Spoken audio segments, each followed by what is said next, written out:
Good day, everyone. Welcome back to Regional and International Destinations class. Today, we'll be looking at visitor attractions. After going through this topic or this chapter, you're expected to understand the scope and the importance of visitor attractions, identify and discuss the main issues influencing the development and management of attractions, and be in a position to outline future issues and themes affecting the attraction sector. So now let's start looking at definitions of attractions. We'll look at several definitions of attractions. The first definition of attractions is that by Visit Scotland, which actually states that an attraction is where the main purpose is sightseeing. The attraction must be a permanent established excursion destination, a primary purpose of which is to allow access for entertainment, interest, or education, rather than being primarily a retail outlet or a venue for sporting, theatrical, or film performances. It must be open to the public without prior booking for established periods each year and should be capable of attracting day visitors or tourists as well as local residents. In addition, the attraction must be a single business under a single management so that it is capable of answering the economic questions on revenue or to do with employment. You will notice that this definition excludes a few other critical issues within the tourism sector. It excludes the growing significance of shopping as a destination attraction. You look at city center retailing experiences, increasingly form a significant draw for tourists as well as shopping malls, street markets, and farmers markets.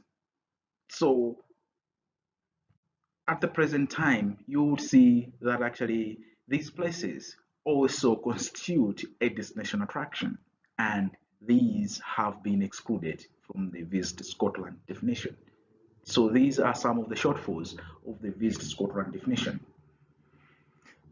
The other issues which have been excluded, you look at the unique, periodic, or non-permanent events and festivals. You're looking at sporting, cultural, and natural, which may be one-off or infrequent, still have the capacity to create demand and associated management issues. So these also constitute part of an attraction. You might wish to think of festivals or non-permanent or periodic events which happen in Namibia, which would say they constitute as an attraction. For example, you look at the Cast Vibe as an event or a festival. It is an attraction on its own. But you would see that actually from the definition of Visit Scotland, that has been excluded.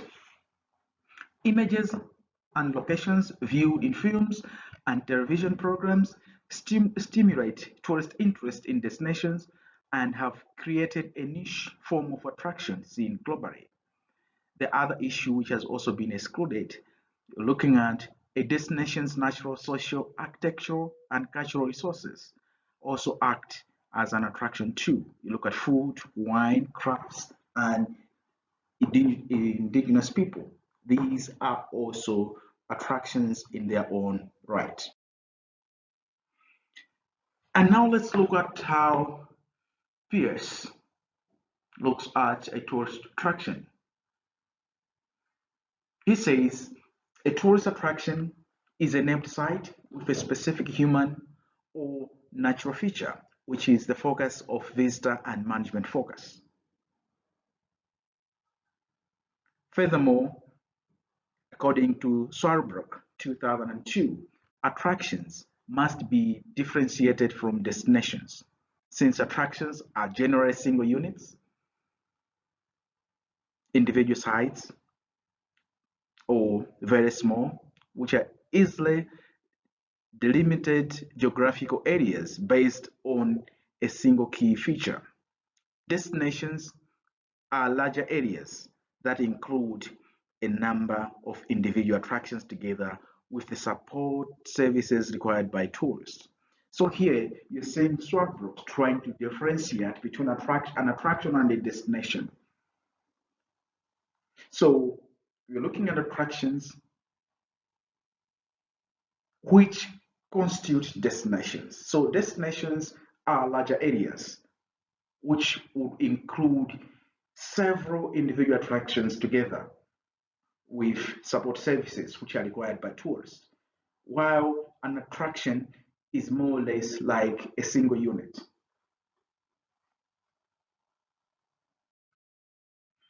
Now, let's look at how we classify attractions. Visitor attractions can be classified according to a number of different features, which include one, we look at classification by type. The core product offered by an attraction is one method which can be used to classify the attractions. For example, it might be historic houses, museums and galleries, wildlife attractions, castles, gardens, or leisure parks. So now, think about examples of historic houses which you know in Namibia, museums and galleries. Which ones have you gone to in Windhoek? Wildlife attractions. We have got several game parks in Namibia, looking at national parks. What about castles, gardens, and leisure parks? Two, you can also classify attractions by their physical environment. Attractions can be located in the natural environment, such as forests, in mountains, or within a national park. Can be built environment and adapted, but not originally designed for visitor purposes such as historic purposes and castles. You look at historic buildings, initially these weren't really built as tourist attractions, but end up being adapted to suit the needs of tourists. You also have got built environment, which is designed for visitor purposes. For example, leisure parks.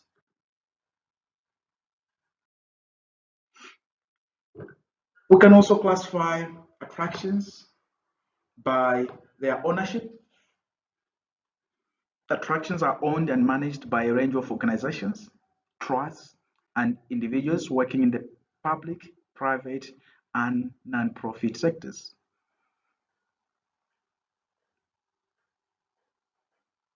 The other classification is to do with perception. Some visitors may perceive an attraction as an attraction, but others may not. So, what you might take as an attraction, that might not be an attraction to another individual. Sites associated with disaster and death have also become tourism attractions, and this is known as dark tourism.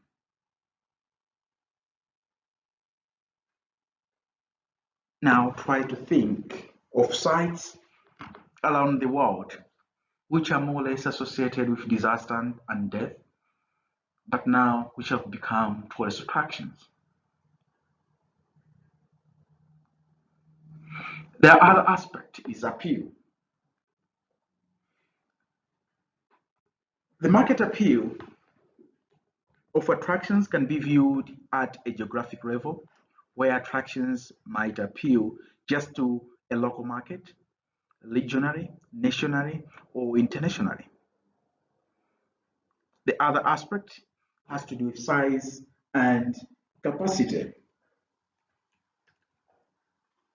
Attractions vary in land coverage, with some housed in tiny buildings and while others covering several hectares of land. You would also classify attractions by their admission policy. Some attractions charge admission fees, while others are open freely to the public. Now, think of a few attractions which you know charge admission fees. For national parks, give an example for national parks, there is an entry fee which one pays to get into national parks or game parks in Namibia.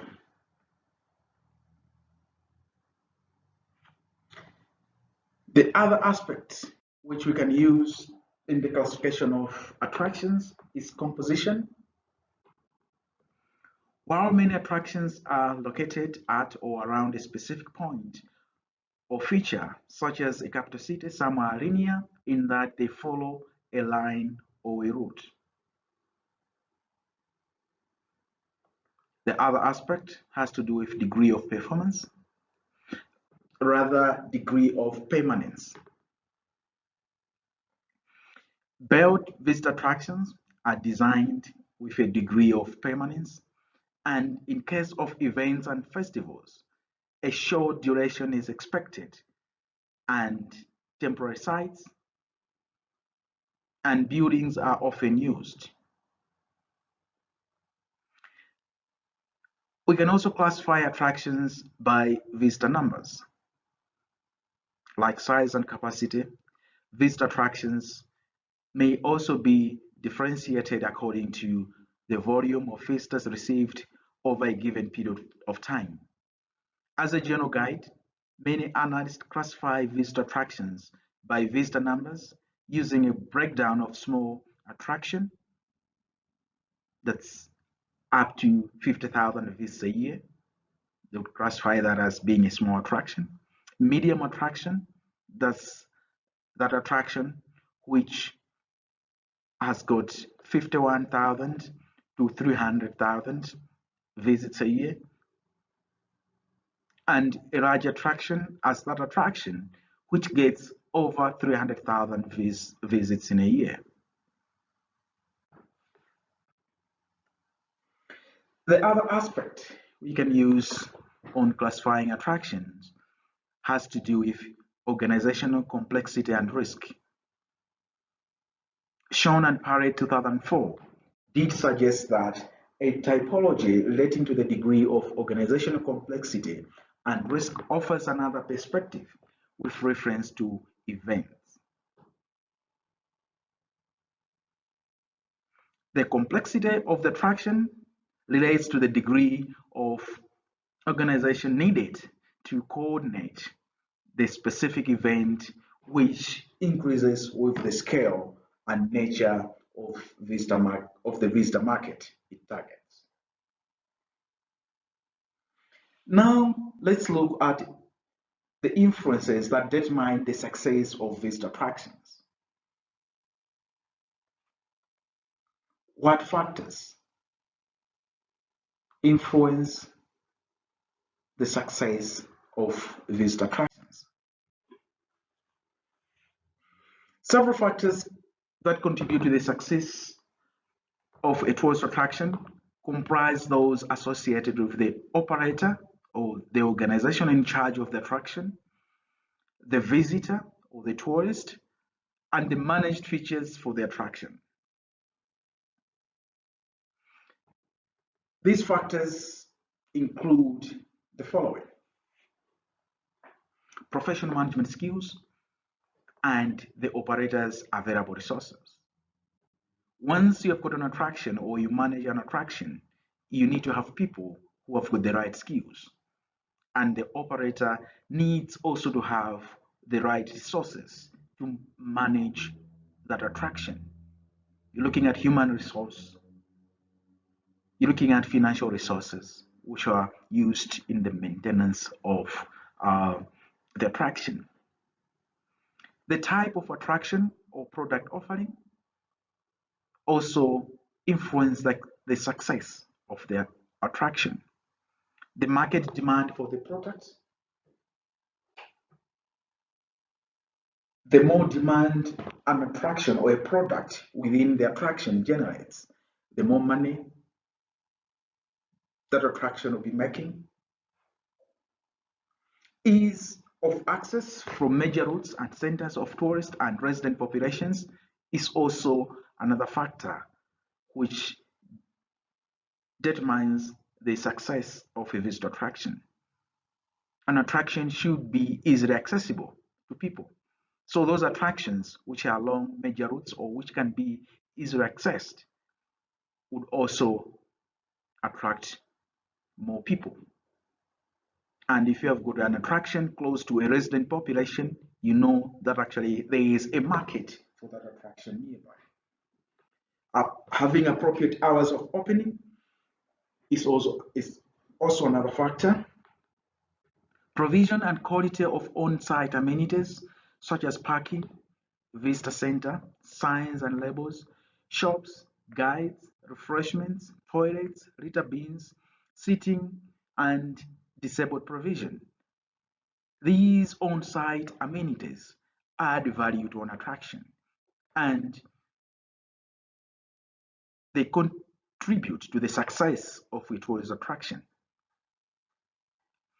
Proximity to and quality of near-site amenities such as accommodation, local services, and other attractions. If there are other amenities close by, such as accommodation, other local services, be it banks, shops, and other attractions, that will also contribute to the success of a particular tourist attraction. Quality of service, including staff appearance, attitude, behavior, and competence, are also key in the success of a visitor attraction. Quality services need to be offered within a visitor attraction or a tourist attraction. Another factor has to do with the mood, expectation, behavior, and attitude of visitors. These can also contribute to success of tourist attractions. The kind of visitors who get attracted to the attraction contribute to its success too.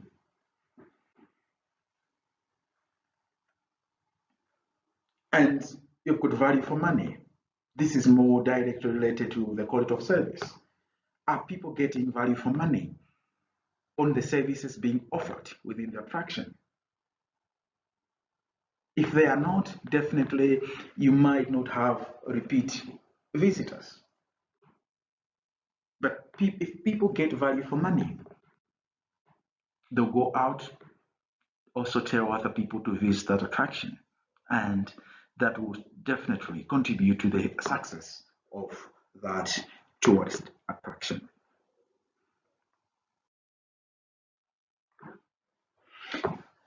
Therefore, those developing and managing attractions need to be innovative in order to create that sensation experience or a wow factor for the visitor.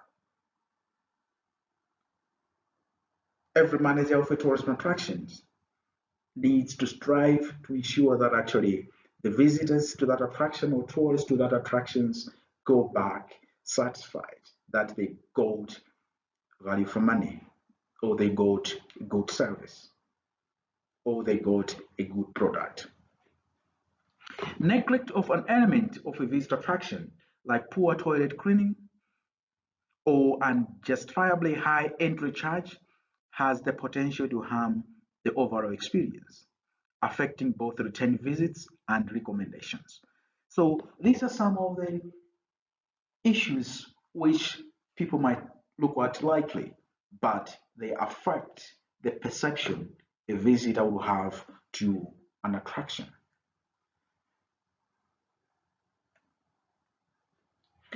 Marketing and management of an attraction are therefore crucial, and that the core product attributes alone are insufficient in defining appeal and success. So once you've got an attraction, there is need at least to manage that attraction properly, market it for potential clients to know the attractions so that actually you create demand.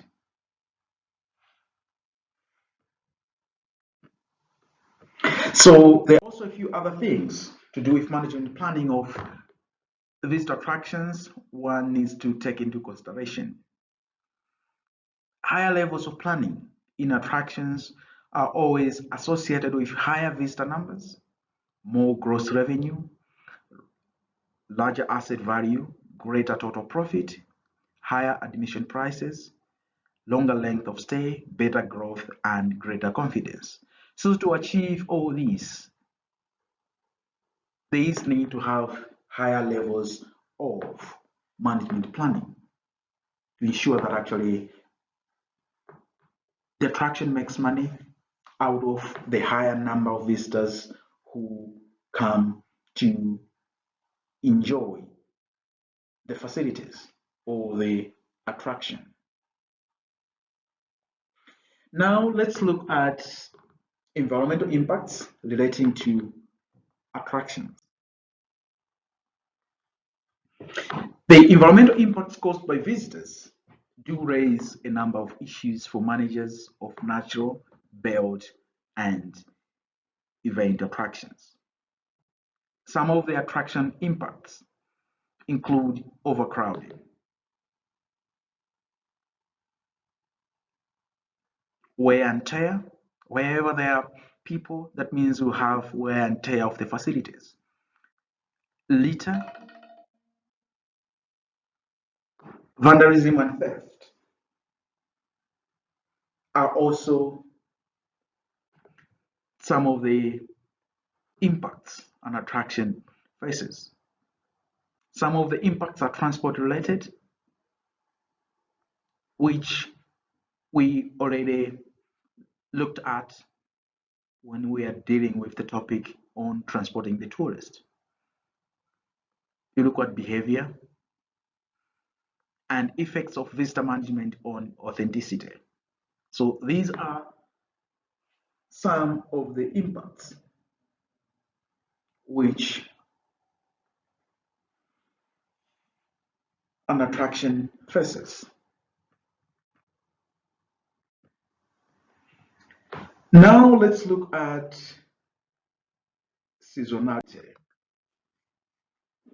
Seasonality is one of the significant issues that affect demand for tourism, and the attraction sector is particularly susceptible.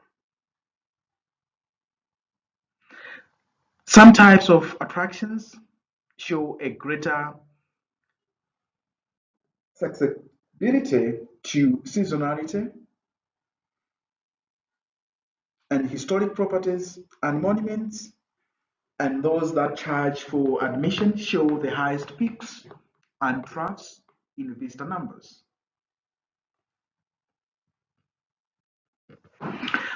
So if an attraction keeps statistics for the visits which are made to it, it will be in a position to know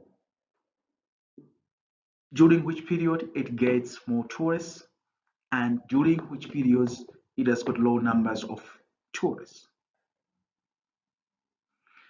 But places of worship and some country parks tend to suffer the least from seasonal visits, as each exhibits stronger local appeal. And attractions in cities suffer less from seasonality than those in peripheral areas. You agree with me that it's not during all the times where national parks in Namibia get large numbers of tourists. Or even if you look, people visiting the coast, they have a high season and a low season. So if an attraction keeps its statistics, it helps in the decision making to know when exactly they have their high season and when they have a low season. And according to Gordon, 2008, the main operational effects of seasonality for visitor attractions include the following. One, staffing issues.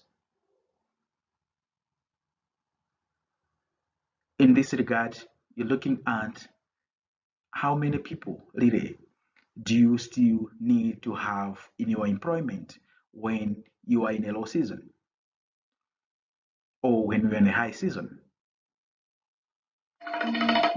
You're looking at recruitment costs and difficulties. If you need to be having higher staff numbers in high season and low numbers in low seasons, that means that brings in a cost to do with recruitment. The cost of training and development becomes an issue just because during a high season you're supposed to employ maybe temporary staff, but these also need to be trained. And we've got issues on the commitment of seasonal staff. These are temporary staff. How committed will they be to the operations of that attraction? The other issue has to do with loss of trained staff at the end of the season, capacity utilization, and you've got an issue of peak season over utilization and the consequent impacts. During peak season or high season, the attraction might have been overutilized. That means there will be a few other issues which could have been negatively impacted on, and that will bring in a cost to the managing agency of that attraction. And you've got issues to do with opportunity costs of underutilization. You also face peaks and troughs in cash flow and revenue generation and potential to deter capital investment due to risks of long-term payback. So once you have got these peaks and troughs in cash flow, it brings in capital investment problems. Questions whereby if you want to improve that attraction and you don't have a steady flow of income, if you take a loan, how do you manage to be paying back that loan? So we've looked at the operational effects of seasonality. So what would be the management responses to seasonality? One, management needs to accept peak season highs by deploying more resources to generate maximum potential revenues and using the low season to develop the business or undertake maintenance and refurbishment obligations. So if you've got an attraction, management needs to make use of the high season, make most of it, generate the maximum revenue which you can to sustain you through the low season. And definitely, just because there will be overutilization of the attraction, there might be need for maintenance or refurbishment to take place. So you make use of the low season just because you've got very few visitors coming to your attraction to maintain the attraction or to maintain if it is a building. The other thing which management can respond to seasonality is by trying to extend the season through product development and extension. And this might include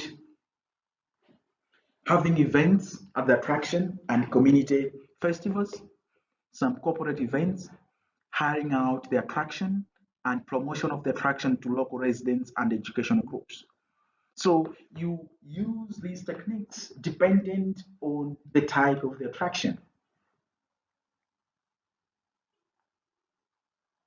If the attraction can manage to hold an event or a community festival, so towards the end of your high season, that's when you put in these festivals and events to ensure that actually you still have flow of clients to your attraction.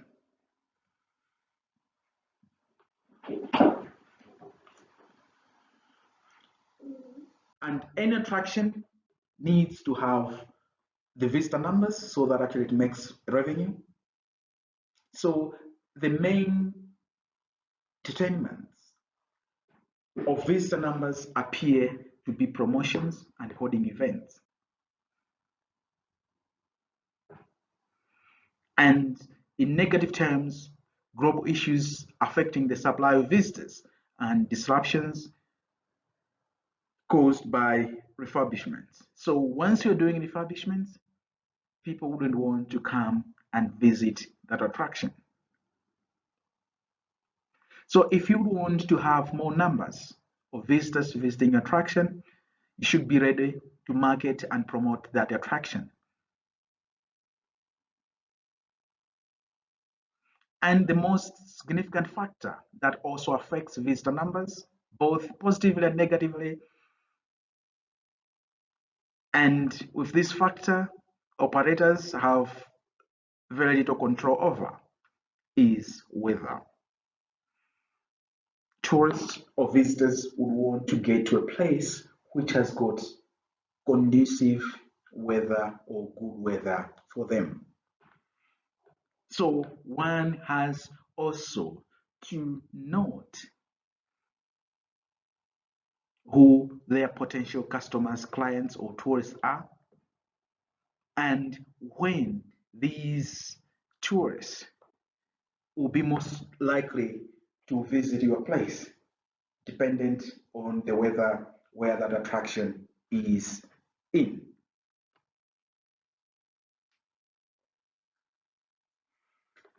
Now let's look at attractions and destination. Gunn, in his book published in 1988, indicates that attractions function most effectively when they are clustered together. The rationale for clustering has become more clear with regard to greater tourist mobility, competition between tourist areas, stronger marketing mechanisms, and higher investment in development. Clustering provides an opportunity for managers of attractions to work in collaboration with one another to attract visitors to an area rather than to a single attraction, with encouragement to visit all attractions, often through discount schemes and visitor passes. Collaboration allows attractions to become more receptive to changes in the marketplace and assists in the formation of stronger regional identities through destination marketing rather than marketing that concentrates on specific attractions. So Gani argues that actually, if you have several attractions clustered within a certain area, that provides an opportunity for managers of these attractions to work together in their marketing efforts.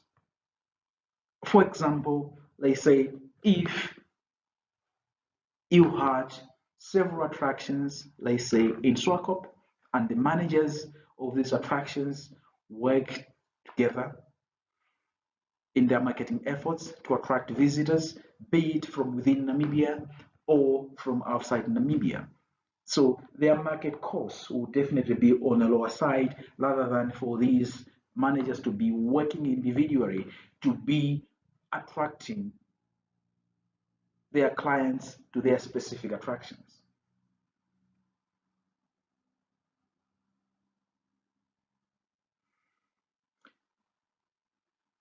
Next, let's look at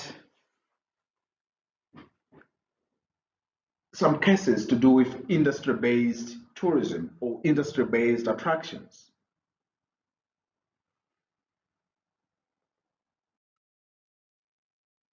The industry-based attractions fall into two categories.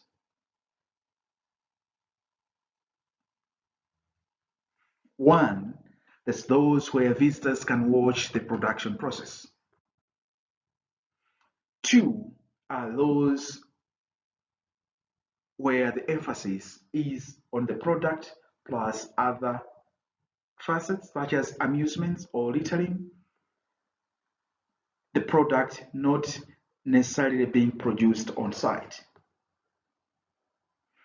There are a few examples of industry-based attractions.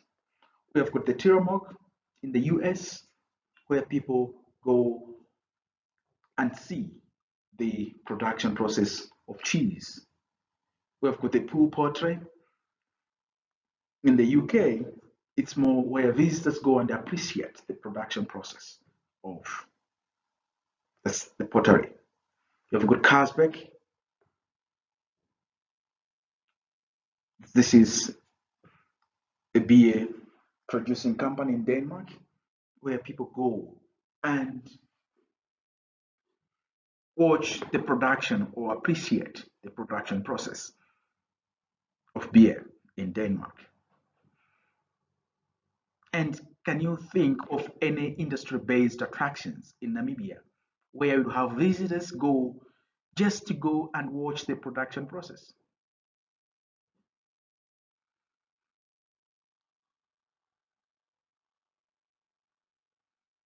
Or let's just take an example of Namibia Brewers Limited. Can they make their company an attraction on its own where they would be allowing people pay and go and see the production process of your beloved beer, be it Tafel, Vindic Draft, or Vindic Lager? Try to think of other examples of industry-based attractions within Namibia, those which are already attractions or which can be developed to be industry-based attractions. Now, let's add the future of these attractions. Yes, identified 4 areas of potential influence that would affect the future shape and success of tourist attractions. One has to do with management. An attraction to survive, it needs to have the right people with the right skills to be managing it.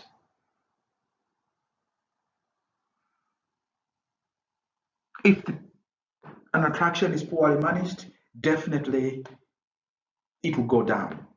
You need to have the right management plans in place, know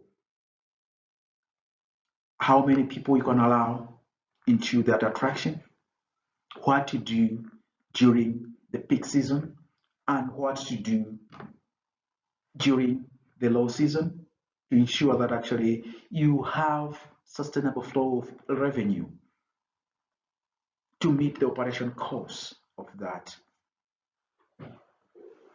attraction.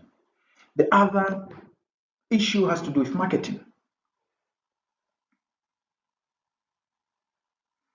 There are several destinations in different parts of the country or in different countries altogether. These attractions need people to visit them, need tourists. How can an attraction get the numbers? They need to have the right marketing plans in place. They need to have a target market. They need to do the right things. The attraction needs to be known. Different methods of marketing need to be employed to ensure that actually they have got a wider target of their customers. You've got an issue to do with product development. An attraction needs to try to differentiate itself from other attractions for it to get more visitors or for it to get more tourists. So the management agency of any particular attraction need to be developing new products. For example, you might have Etosha National Park in Namibia, and you have got Kruger National Park in South Africa. Both of these are national parks, maybe with similar wildlife. Why should somebody choose to go to Kruger and not Etosha? Or why should a visitor go to Etosha and not Kruger National Park in South Africa? So it all has to do with marketing and the products you develop within the attraction. And the products you develop within the attraction. The other aspect or an area of potential influence that can affect the future shape and success of tourist attractions is interpretation and communication. Do you have the right interpretation services within the attraction?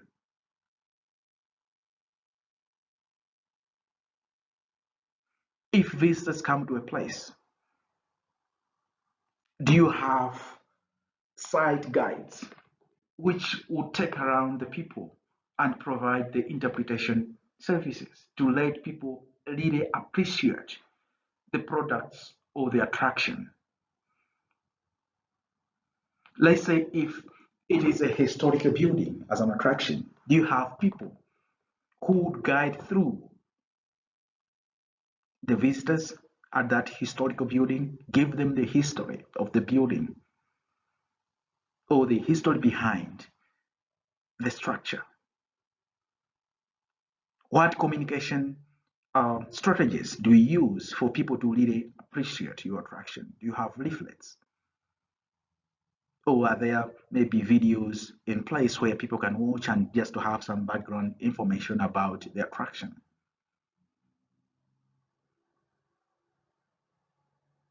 If it is a whole national park or if it is a wider area, do you have signs?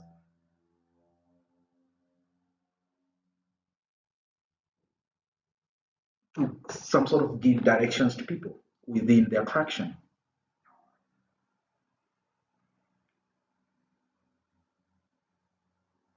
So these are some of the areas which will really shape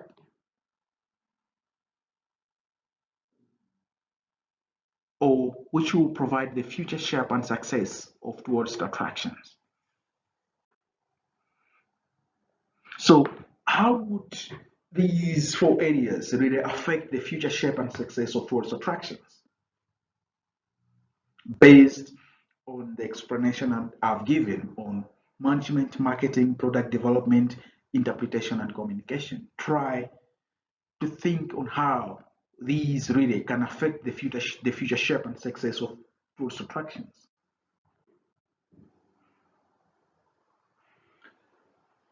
To wrap up, I would want you to read some material to do with natural attractions and man-made attractions.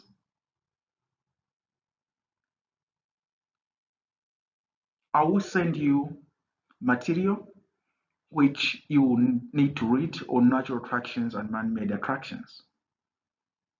For those who might have a tourism book, so they might get such chapters in that introductory, actually, tourism book to do with natural attractions or man-made attractions. So you can read that material. But in due course, I'll also send um, a chapter or two on natural attractions and man-made attractions, for which you need to read and understand in more detail what attractions are all about. So this marks the end of our session today on visitor attractions. For those who might have questions, please feel free to ask those questions. You may use the e-learning platform on the discussion forum to raise those questions, and we'll take up issues in the discussion on e-learning. Thank you so much. Have a good day.